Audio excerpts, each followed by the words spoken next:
Assalamualaikum warahmatullahi wabarakatuh. Jumpa lagi dengan saya, Mersiani.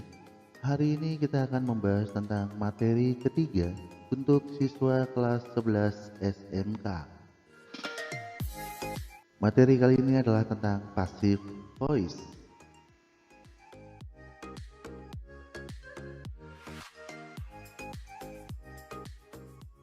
Adapun tujuan pembelajaran untuk materi kali ini yaitu untuk menjelaskan apa itu passive voice, kegunaannya, dan bagaimana cara menggunakannya disertai dengan contoh.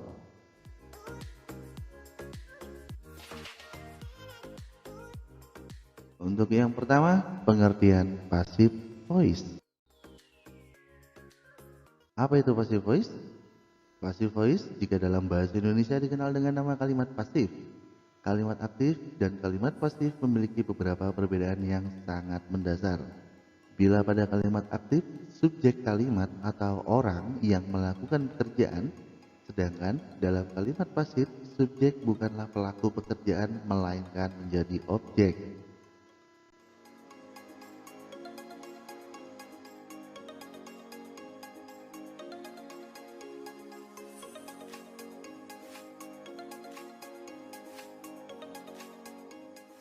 Untuk simple explanation atau penjelasan singkatnya, kalimat pasif dalam bahasa Indonesia dapat dengan mudah dibentuk, yaitu hanya dengan menambahkan awalan di depan kata kerja. Contohnya, adik menendang bola. Jika dalam kalimat pasif, maka akan menjadi bola ditendang adik atau bola ditendang oleh adik. Tetapi dalam bahasa Inggris terdapat cara yang sedikit berbeda untuk merubah kalimat aktif menjadi kalimat pasif. Kita harus merubah beberapa bentuk kata kerjanya dan menambahkan to be di depannya. Contohnya, untuk kalimat aktif, my brother kicks the ball. Dalam bentuk pasif, maka akan menjadi the ball is kicked by my brother.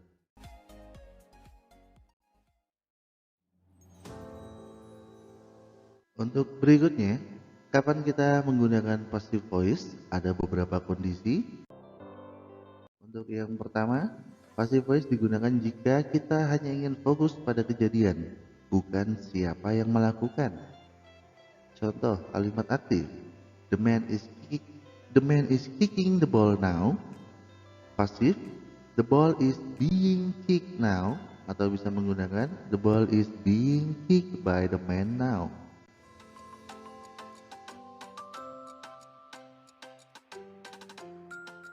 Untuk kondisi kedua, passive voice digunakan untuk menghindari suatu subjek yang semu atau biasanya digunakan dengan kata somebody atau someone atau artinya adalah seseorang.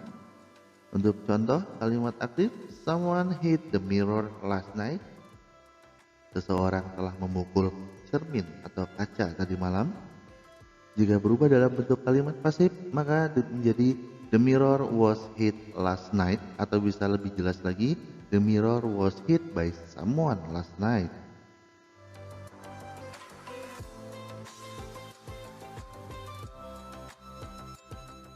Dan untuk catatan, dalam bahasa Inggris terdapat beberapa kata kerja yang bisa memiliki dua objek. Contohnya, teach, pay, give, ask, tell, show, and over. Contohnya untuk kalimat aktif, kita menggunakan teach. Mr. Aldo teaches me math. Di sini jelas subjek adalah Mr. Aldo, teach adalah kata kerja, dan untuk objek itu ada me dan math. Me itu tertujunya, tujuan dari pengajaran atau mengajar dari teach, kemudian math adalah objek yang diajarkan. Oke, kemudian yang untuk jika kalimat tersebut dirubah menjadi kalimat pasif, maka akan ada dua kondisi, karena ada dua objek, jadi ada dua kondisi objek yang akan ditampilkan di depan sebagai subjek. Maka akan menjadi yang pertama, I am taught math by Mr. Aldo, atau math is taught by Mr. Aldo to me.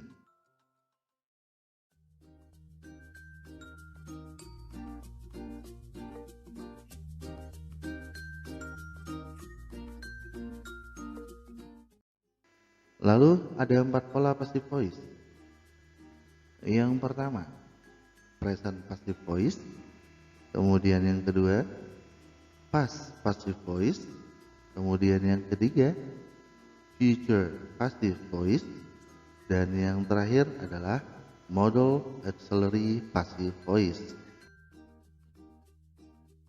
Untuk yang pertama, present passive voice, kita bagi menjadi dua untuk simple present tense dan present continuous. Mungkin sudah banyak yang tahu apa itu simple present dan apa pula itu present continuous. Oke, untuk simple present ada contoh di sana, Budi writes a letter. Kemudian pada saat pasif dia akan menjadi a letter is written by Budi. Kemudian untuk present continuous artinya adalah kalimat atau kejadian yang sedang terjadi atau sedang berlangsung. Untuk kalimat aktif, servant is cleaning the floor. Jika berubah menjadi kalimat pasif, maka the floor are being cleaned by the servant. Kalian bisa fokus juga kepada formula-formula yang sudah saya sebut di layar Anda.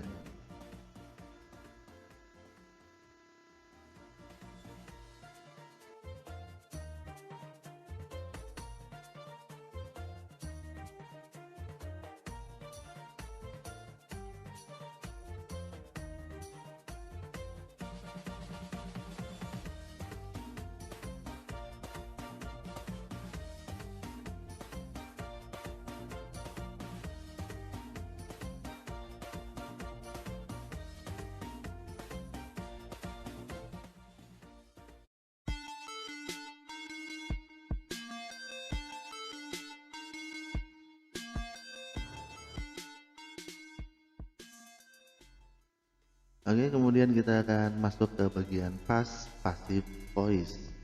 Untuk simple past tense, untuk aktifnya, I ate fried rice yesterday. Di situ ada subject I, kemudian verb to, ate. Verb to adalah ciri khas daripada past tense, kemudian objeknya adalah rice. Sedangkan yesterday adalah adverb of time, hanya kata keterangan waktu. Tidak ada yesterday pun. Di sini sudah jelas bahwa ini adalah kalimat aktif dalam bentuk simple past tense. Dan jika berubah menjadi kalimat pasif, maka akan menjadi fried rice was eaten by me yesterday. Sesuai dengan formulanya, yang tadinya verb 2 berubah menjadi verb 3. Oke. Jadi ate menjadi eaten. Sedangkan verb 1-nya untuk kalimat present-nya ate ini adalah eat atau makan. Lanjut untuk past continuous. Ini adalah satu kejadian yang sedang berlangsung tapi di waktu lampau. Contoh kalimat aktif, the boys were painting the wall. Jika berubah menjadi kalimat pasif, mohon maaf di sini ada kesalahan pengetikan. Ini pasif ya. Jadi berubah menjadi the wall were being painted by the boys.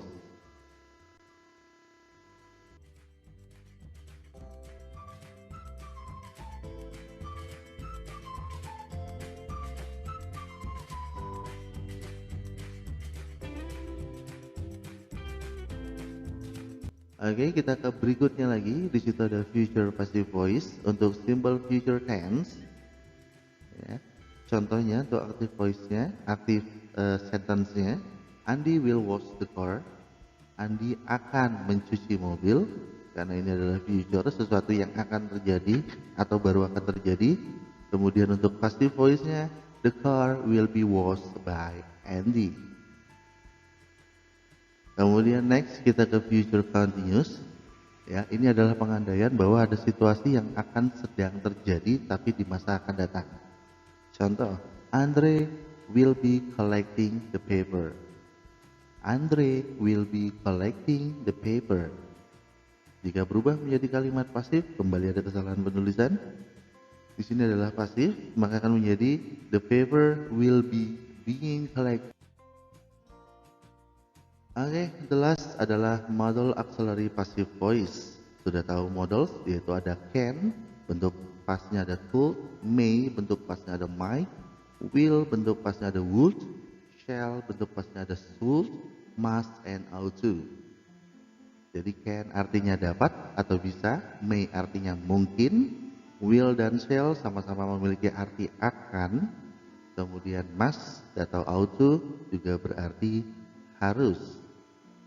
For example, untuk kalimat aktif, the woman can answer the question. The woman can answer the question. Jika berubah menjadi kalimat pasif, maka akan menjadi the question can be answered by the woman.